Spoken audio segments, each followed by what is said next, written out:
La région qui nous a été assignée était la capitale nationale. On va commencer par un portrait instantané de quelques caractéristiques démographiques et sanitaires de la région pour comprendre le contexte dans lequel notre programme a été mis en œuvre. Par rapport à la répartition de la population, la majorité est située dans la municipalité de Québec, où habitent 77% de la population. Un quart de la population a entre 0 et 24 ans, une moitié entre 25 et 64 ans et un quart à 65 ans et plus.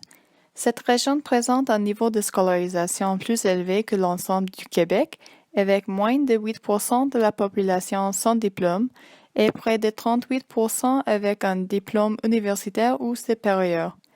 Les régions de Québec, Basse-Ville et Limoilou ont le plus haut indice de défavorisation sociale. Notre région se porte aussi bien ou significativement mieux que le reste de la province sur la majorité des indicateurs, sauf les maladies cardiaques, les troubles anxio-dépressifs chez les adultes et les personnes âgées et les enfants atteints de TDAH. On a sélectionné chacune 4 problématiques de chaque catégorie en tenant compte de la gravité, de l'ampleur, de l'évitabilité et de la population cible dans notre région, ainsi que de la manière dont il est aligné avec le plan d'action de l'INSPQ de la capitale nationale. Voici une liste de quelques-unes de nos sélections. Les noms indiqués ici représentent les membres de notre équipe. Après avoir sélectionné les 16 problèmes les plus prioritaires vus précédemment, nous avons utilisé deux méthodes d'ordonnancement de problèmes, soit la méthode de Hanlon et l'échelle de mesure linéaire. La méthode de Hanlon a permis d'établir les indicateurs pour l'ordonnancement des problèmes. Les critères d'ampleur, de fardeau, d'efficacité de la solution ainsi que de faisabilité ont été tirés de la méthode de Hanlon. Nous avons jugé que d'autres critères de priorisation devaient être inclus pour identifier adéquatement les problèmes prioritaires dans la région de la capitale nationale. De cette façon, les critères de besoins ressentis par la population, d'intérêt politique ainsi que des inégalités sociales de santé ont été inclus dans le processus de priorisation. L'échelle de mesure linéaire a été utilisée pour donner un score à chaque problème identifié. Le score maximal pour chacun des problèmes est de 7, correspondant au nombre de critères utilisés dans le processus. Au lieu de noter un problème sur une échelle de 0 à 1, nous avons choisi de noter plutôt le problème relativement à chaque critère utilisé, comme illustré dans le tableau. On voit que, dans l'exemple, que pour chacun des problèmes, une compilation des scores permet de prioriser certains problèmes dans la région de la capitale nationale. Après avoir utilisé la méthode de Hanlon ainsi que l'échelle de mesure linéaire pour l'ordonnancement des problèmes, 5 problèmes sont ressortis du lot et nous les avons illustrés avec les scores obtenus.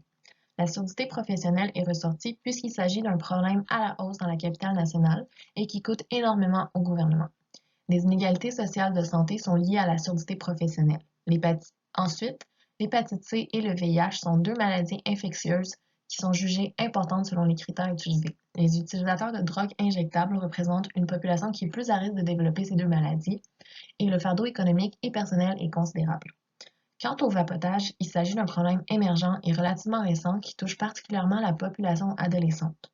Les études démontrent que des risques importants pour la santé sont liés au vapotage. Ensuite, pour le cancer du sein, il s'agit de la deuxième cause de mortalité par cancer et le fardeau économique et personnel est énorme. Des mesures de dépistage existent déjà, mais les inégalités sociales de santé y sont liées. Les individus du statut socio-économique plus élevé se font dépister davantage que les gens d'un statut plus faible. La problématique du suicide, quant à elle, est abordée par le Programme national de santé publique de 2015-2025 et des programmes existent déjà dans la région de la capitale nationale. Les inégalités sociales de santé existent et le fardeau personnel est énorme. Pour continuer le processus de priorisation, nous avons opté pour la technique nominale comme approche pragmatique. Cette technique signifie que les membres du groupe prennent le temps de réfléchir, puis discutent des principaux points de leurs idées. Par exemple, pourquoi choisir un problème donné?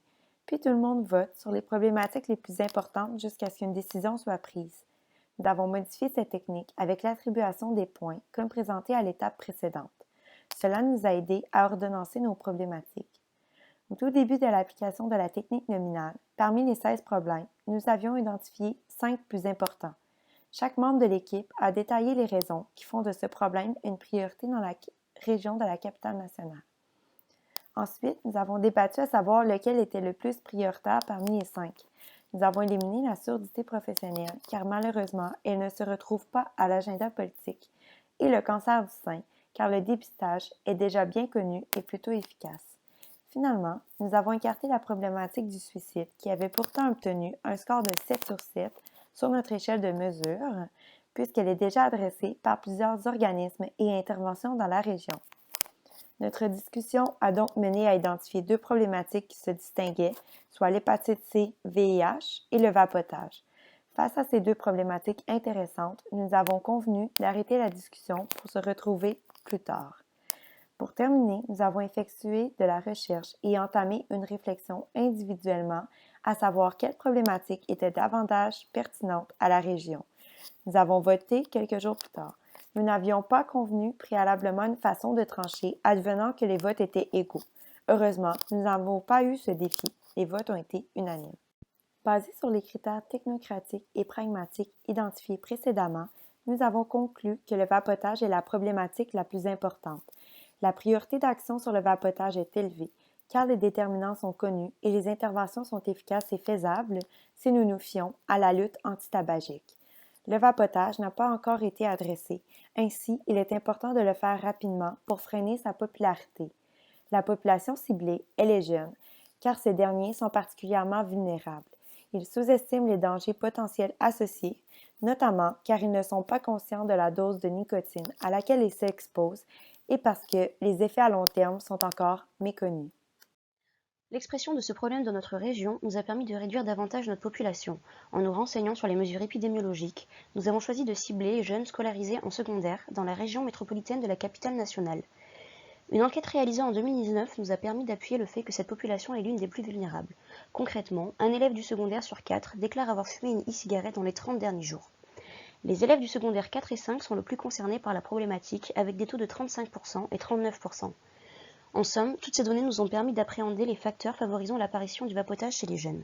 Les garçons ne présentant pas de signes de défavorisation sociale et étudiants au secondaire 4 ou 5 sont les plus à risque d'adopter ce comportement.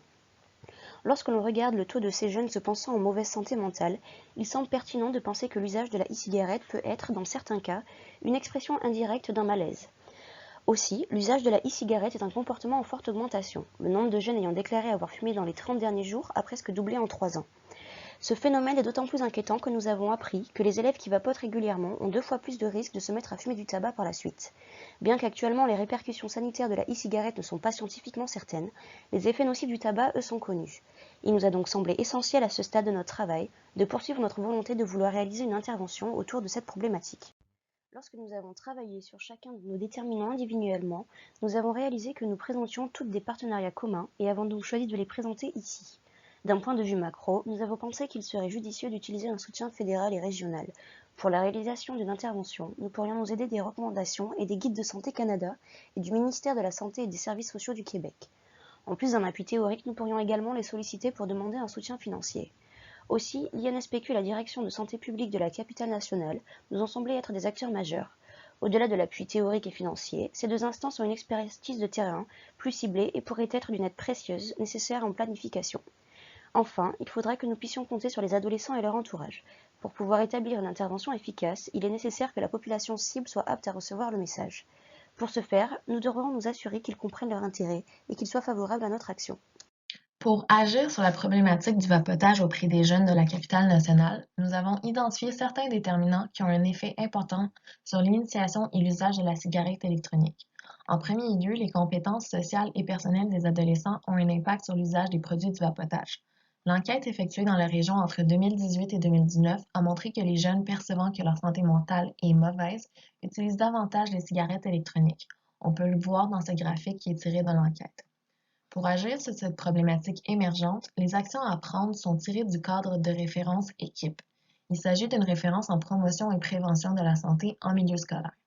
Équipe vise à soutenir le développement de compétences personnelles et sociales durant le cheminement scolaire des jeunes. Les compétences sociales et personnelles à développer sont au nombre de 7, soit la connaissance de soi, la gestion des émotions et du stress, la demande d'aide, l'adoption de comportements prosociaux adéquats, le choix d'habitudes de vie saines, la gestion des influences sociales ainsi que l'engagement social. Le cadre de référence équipe nécessite l'action concertée et intégrée de plusieurs acteurs. Les partenaires nommés précédemment, soit le ministère de la Santé, le ministère de l'Éducation ainsi que l'INSPQ, sont tous impliqués. Aussi, les professeurs et élèves, l'Association Québec en forme, le Centre de transfert pour la réussite éducative du Québec sont tous des acteurs dont l'implication est essentielle pour agir sur les compétences sociales et personnelles des jeunes de la capitale nationale. Il est important d'agir sur le déterminant politique car les politiques publiques permettent d'encadrer la société. La création d'environnements favorables est primordiale pour que l'adoption de saines habitudes de vie soit le choix facile pour nos jeunes. Une étude de l'INSPQ a recensé la capitale nationale comme l'une des régions ayant le plus de points de vente spécialisés en cigarettes électroniques. On parle de 32 commerces, dont de nombreux se trouvent près des écoles secondaires et cégep. 16% des écoles secondaires comptent au moins un point de vente tout près et cette statistique ne prend pas en compte les points de vente non spécialisés comme les dépanneurs. La politique publique locale à adopter serait donc d'interdire la vente de cigarettes électroniques à moins de 750 mètres d'une école secondaire. Il est intéressant de s'associer, entre autres, avec le Conseil québécois sur le tabac et la santé. Il a développé de nombreuses interventions en favorisant la mobilisation des jeunes et a participé à l'implantation de politiques pour lutter contre le tabagisme et pour faire changer l'opinion publique. Ensuite, le service de lutte contre le tabagisme a joué un rôle crucial dans la lutte contre le tabagisme grâce à ses recommandations émises dans le plan québécois de lutte contre le tabagisme. Une grande partie des interactions sociales des adolescents se déroule à l'école. Ce déterminant a donc une influence considérable sur l'apparition de certains comportements à risque et semble être une pièce clé dans la réussite de notre intervention. Il semble judicieux de penser que choisir de réaliser une sensibilisation quant au risque du vapotage auprès des jeunes dans le cadre de leur milieu scolaire permettrait de toucher une population plus large. Cela est bien entendu justifié par le fait qu'une grande majorité des adolescents sont scolarisés. Pour ce faire, et en plus des partenaires communs identifiés préalablement, il serait pertinent de s'entourer de travailleurs psychosociaux, d'éducateurs spécialisés dans l'adolescence ou de professionnels en addictologie afin de pouvoir appréhender les différentes composantes de notre problématique et de rendre ainsi notre projet adapté à notre population cible. Ces professionnels pourraient être approchés à travers le CIUS de la capitale nationale. Aussi, il nous semble essentiel de pouvoir établir un partenariat avec les écoles et les commissions scolaires. Leur collaboration et leur approbation nous permettraient par exemple de réaliser des ateliers de sensibilisation relatifs aux risques liés à l'usage de la cigarette électronique. Également, la législation scolaire pourrait contribuer en rendant difficile la possibilité de vapoter ou d'avoir une cigarette électronique à l'intérieur et dans la périphérie extérieure de l'établissement. Certains comportements et habitudes de vie peuvent augmenter le risque de vapoter chez les adolescents. Il faut donc agir d'une manière concertée. Plusieurs études ont montré que la consommation de marijuana et de l'alcool, le fait d'être fumeur de cigarettes actuelles et ou hommes, sont significativement associés à l'utilisation de la cigarette électronique dans les 30 derniers jours. On va travailler avec des commissions scolaires pour sélectionner des écoles en fonction des critères démographiques ciblés. Par exemple, par leur population blanche, leur statut socio-économique supérieur, leur emplacement dans une région périphérique, et comme ça, on va mettre en œuvre notre intervention.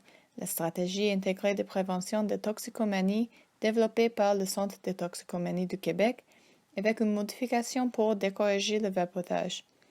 Le programme utilisera d'abord un outil pour identifier les adolescents à haut risque de consommation problématique de drogue, de l'alcool et de vapotage. Ensuite, un deuxième questionnaire sera donné à l'étudiant pour recueillir des données sur les attitudes, les croyances, les intentions, l'efficacité personnelle, les normes subjectives et le comportement individuel envers ces substances, dont les résultats seront ensuite analysés et utilisés pour créer un plan d'intervention individualisé de 5 séances de 50 minutes de l'intervention.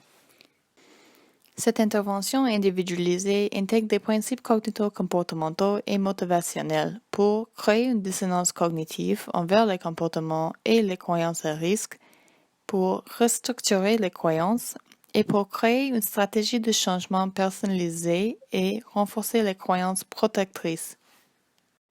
Finalement, il est crucial que les 4 interventions multidisciplinaires travaillent en synergie les unes avec les autres.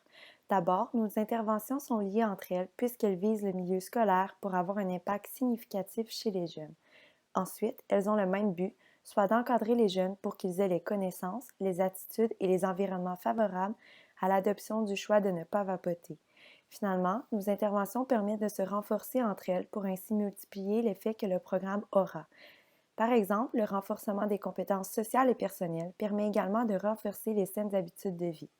Ainsi, le programme aborde plusieurs déterminants interreliés pour faire face aux problèmes émergents du vapotage chez les jeunes.